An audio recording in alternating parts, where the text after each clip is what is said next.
right, so we're back, guys, and I debated Jake Brancatella.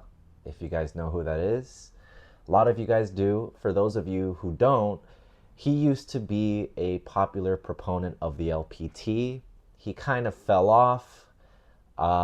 He started debating scripture, and been getting wiped debating scripture, and now he's just strictly grifting. Yep, grifting, meaning scamming his audience. He got really upset when I brought this up, but it's not a lie. He's selling a course called the Dawa Accelerator course for a minimum of $500, which goes up to $1,500 plus, depending on how much money you can give him. But believe it or not, a lot of people can't afford a $500 minimum course. So what did Jake do? Instead of lowering the price of the course, he set up a GoFundMe so that more Muslims can directly send him money so that he can sponsor these students. So instead of lowering the price of his course, he set up a GoFundMe to milk $6,000 more out of his audience. Anyways, that's besides the point, just so you can have some background information about this grifter who acts like he's a philosopher but doesn't know what a model is. Model. In classical logic, what is a model? Model is a set of premises that are being used to describe a particular doctrine. What? About it. So here's the first part of the clip. In this clip, we're talking about my paper that I published on the logical problem of the Trinity. If you guys want that paper, it's on my Patreon. My Patreon is not $500 minimum. It's completely free. Anything that I drop on there is completely free. I have 3 papers up there right now, easily accessible. You can download them right away. In the paper, I go over the logical problem of the Trinity, what it is, and my solution, or rather pointing out the fact that there was never a problem to begin with. There's just a misunderstanding.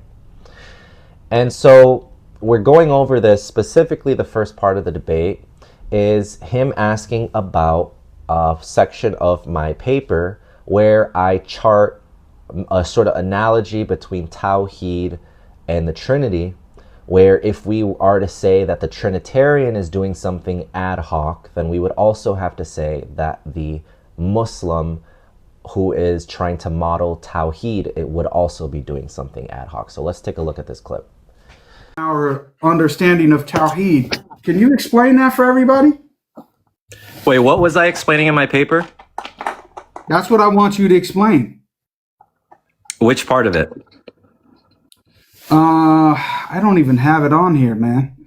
I would have to pull it up, really. But you were talking about Tawheed, and you were trying to draw an analogy between Tawheed and the Trinity when it comes to responding to these logical problems. Right. Do you know what the principle I was trying to draw out of it? I'm asking you, dude. You're the author of the paper. That's what I. No, I know. I'm just asking if you know. Like, is this a rhetorical question or like what? No, I don't, because I didn't read the whole paper. Okay. The point that I was making in that section is not to explain the metaphysics of Tawheed. It was to say that if you formalize Tawheed using the is of identity, using the absolute identity operator, that mercy and lovingness collapse into each other. That was the point. Mm-hmm. It was about a formalization. Yeah. So, likewise, if you formalize is the Father, is the Son, they collapse into each other. If you use the unqualified identity operator, no further qualifications. And you believe that? You accept that? Yeah. Just like Tawheed would collapse if you formalize it using the same thing. It's the same thing, but it's not ad hoc, right? What's that? You wouldn't formalize it that way, right? Formalize what? Tawheed? Yeah, what you believe Allah is merciful, right? Yes, I do. You believe Allah is loving, right? Yes, I do. But you wouldn't formalize it using the absolute identity operator, right? Because you don't believe loving is identical to mercy, right? Or being merciful. You believe the attributes are really distinct. That's correct. Right. So you agree that if you were to formalize it that way, that it would lead to stuff you don't believe in, namely that mercy is lovingness. That's the point in the paper that I'm making. I'm not saying this as a gotcha. I'm going to answer your question. Just likewise, because I chart it in the paper, likewise, if you formalize it, the Trinity, as you say, you correctly attribute to Cartwright, who formalizes the 7 statements as identity statements, you get a model in which collapses the Father into the Son. It's the same thing. Yeah. So, but do Muslims do that, generally speaking? Well, that's not the point, whether or not they do it. The point is about the objection, the LPT, which is that if you do formalize it as an objection, just in virtue of rejecting that formalization, you're not doing anything ad hoc. And I give an argument in the paper that if Muslims claim it's ad hoc, they would also have to say that they're, however they formalize it as ad hoc, because as you said, they don't formalize it that way. Yeah, but do you know what the difference between the two is? Structurally or metaphysically? What are you saying? Like logically or metaphysically? I'm saying the case between the Muslim accepting that Allah is identical to his mercy or his love or whatever attributes you want to put in there, versus a Christian Trinitarian saying that each of the persons is identical to God, whatever that's supposed to be. Okay, you didn't answer my question, so I'm still confused, because you can define a predicate as anything. You can say Jesus is identical to whatever, the same God, but it not be identity. So just by saying identical to, just because I'm assuming you're going to say, because Christians say the Father is identical to the essence and Muslims do not say the attributes are identical to the essence, but that's not the point. The point is that even if you say identical or identity, it doesn't force you into using the identity operator. That's the point my paper makes, is that it's a choice. It's a formalization, one in which just because you can formalize it using an is of identity doesn't mean you are doing anything ad hoc by rejecting that certain formalization, because it doesn't accurately represent the set of statements in question, which is the point that I'm making in agreement with you. Muslims do not say that. So it doesn't represent the Muslim position correctly, just like your formalization of the LPT doesn't represent the Trinitarian statements correctly. It's the same thing. It doesn't? What part of my representation of the Trinity in the 7 statements is not accurate? It's not the 7 statements, it's the model you provided, the argument. When you model it in the 7 statements, you can derive certain stuff. It's not just the informal language that's the issue, because informal language doesn't automatically translate into formal language. Otherwise, like there would just be like one logical system or something. I guess that would be implied. Or one model of something. I don't think you understand the point, sir. You're not understanding. Go ahead. Maybe I'm not. Go ahead. Maybe I'm not understanding. Okay. The difference, let me just explain it to you without having to go through Socratic method. The difference in the case of the Muslim in response to your thing that you put forward regarding Tawheed and the Christian is that the mainstream position of Sunni Muslims is that we don't accept these as identity statements to begin with. Okay, we don't accept that that God is identical to any one of his attributes or anything of the sort. Whereas in the case of some Trinitarians, and certainly not all, some of them do actually accept this. That's the difference. So when you're saying that one is not ad hoc, or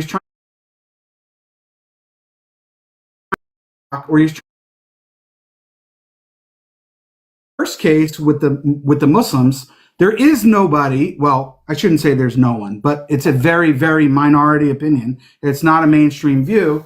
We believe that the attributes are really distinct from each other and distinct from the essence. That's the point. That's the point.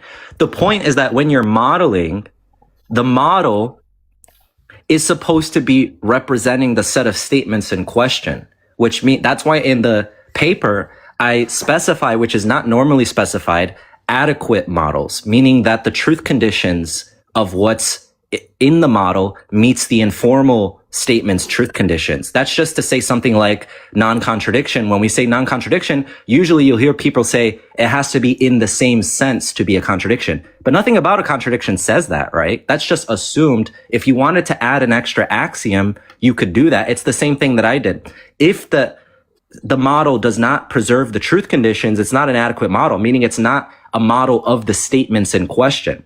That's what you just implicitly agree to when you're saying the Muslim doesn't believe that it's a is statement in that sense. In the same way, Christians, when we say is God, my point here is that it gets confusing because is can, as you said in your paper, can be taken as predication or identity normally.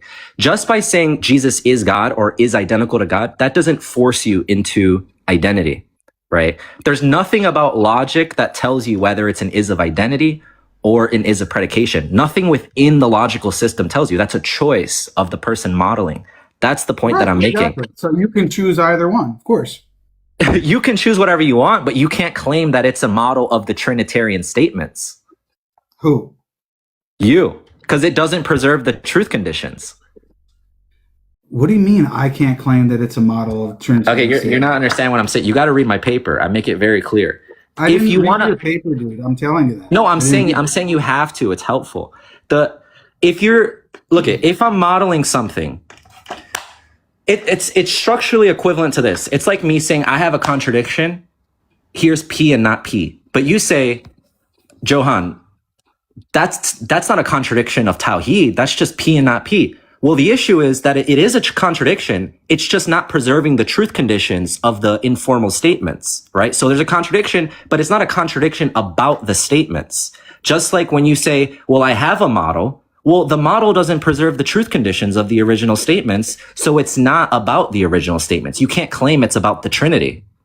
That's the point. If you do say it's about the Trinity, then I can say that my Tawheed model that is an is of identity is about Tawheed. But you wouldn't say that because it doesn't preserve the truth conditions. As you said, Muslims don't believe that. They don't believe that's true of Tawheed, right? It has to preserve the conditions. Yeah, but that's the whole point. We're going off of what the person who's claiming to affirm the position believes. Exactly. If we're going off what the person believes and the Christian does not believe the Father is the Son, but your LPT model derives that the Father is the Son, then your model is no longer about the Trinitarian's position. It's a random model or formalization. No, it's saying that it would follow from one thing that they accept. Yeah, that's what the point is, that it's derivable, meaning that in the model, everything that's derivable is already contained in the model. But now you're saying this model is about the Trinitarian statements. It's not. It's not about it anymore. It doesn't preserve the truth conditions. Now you have no standard for what model represents what set of statements because you don't care about preserving truth. Bro, I think you're massively confused here. When we're talking about the is of identity in the first example, okay, of the persons being identical to God, whatever that's supposed to be, okay? Okay. We're deriving what follows or what's entailed by those statements. Of course, the Trinitarian does not accept that the Father is identical to the Son. We know that. We know that the Trinitarian doesn't accept that the persons are identical to each other. It's when just you say that if you interpret the statements in this manner, then this is what would logically follow under X, Y, and Z conditions. That's all that it's being said. Okay, that you're saying that's all that it's saying? That's all I'm saying. If you interpret Tawheed under identity, what follows is that mercy is identical to loving. That's all I'm saying. That's equivalent to what you're saying right now. Correct. And I'm saying that I don't interpret it that way. Yeah, and I don't interpret it that way. So is there an LPT now? Yeah, exactly. But are there Trinitarians that do? No. If they're a Trinitarian that believes they don't believe the Father is the Son, but your model derives that the Father is the Son. No. First of all, there are Muslims who believe in what you just said about the Muslims. Obviously, I'm talking about you because I've been talking about what you've accepted. That's right. So I'm talking about Muslims. I'm not talking about Shias or I'm talking about Muslims and Christians in general. So you're not talking about mainstream doctrine of the Trinity. You're talking about some heretical people who do accept. No, I am. I'm saying that there are some Trinitarians who believe that the Father is God, the Son is God, and the Holy Spirit is God, that those three statements are meant to be identity statements under classical identity. When you say meant to be, That's how they interpret it. And when you say interpretation, are you using the model theoretic sense of interpretation? I'm saying that when they say that the Father is identical to God, they mean that whatever's true of the Father is true of God and vice versa. Okay. Are you didn't answer my question. Yeah, I know, but you're not answering my question. I don't mean this disrespectfully. Are you saying it in the You're missing the whole point, dude. Well, let me say something. Maybe it'll clear it up for the both of us. There's no misrepresentation. Okay, let me just say something really quick. It'll clear it up. We're saying that if you hold that the Father is, strictly speaking, identical to God in the sense of classical absolute identity, then this is what follows from that.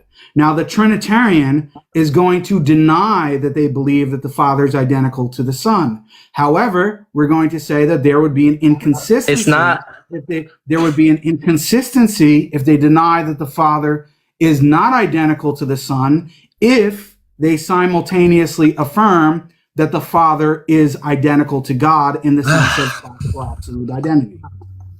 You're not understanding. Look at. You're not understanding, dude. You're thinking there's a misrepresentation. There is none. You're not letting me speak. You got to be able to. I got to be able to speak for you to understand this.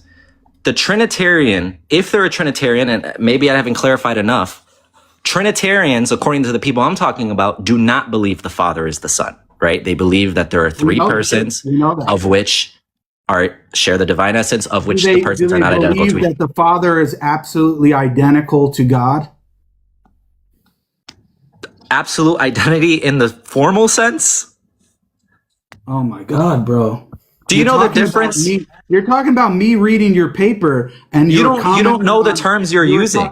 You were talking about me reading your paper, and you're claiming that you've read my paper. I've wrote on this entire subject in detail. I have your paper open right next to me. I've read it multiple times. If you don't understand what absolute class or classical identity means, then I have to explain it to you. But I thought absolute identity.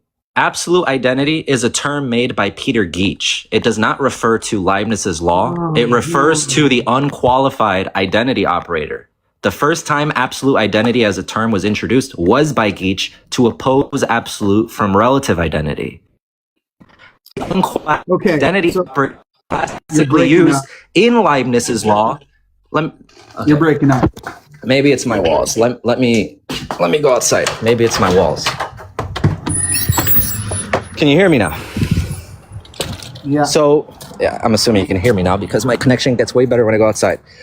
So the point is that the unqualified identity operator, as it's standardly used in Leibniz's law, is what you're referring to. But even that doesn't tell us whether we're talking about altering the syntax or altering the semantic interpretation of identity in Leibniz's law, which wouldn't change the formula. What you're referring to is the well-formed formula, right? Which is X equals Y implies for all properties X, biconditional all properties Y. That's what you're referring to, the indiscernibles of identity.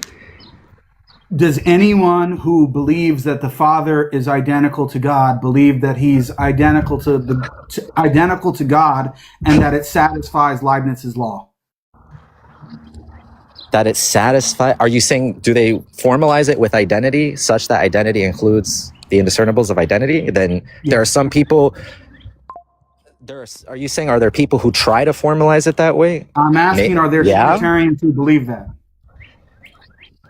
When you say believe, are you saying believe that it doesn't entail that the Father is the Son? Meaning, if they formalize it that way, are you like Jordan Peterson or something? I feel like this is not Johannes. You understand that logic is like a very nuanced. This is Johannes Peterson, right? Dude. Well, that's because you're so used to using terms incorrectly. No, it's not. It's just that you're used to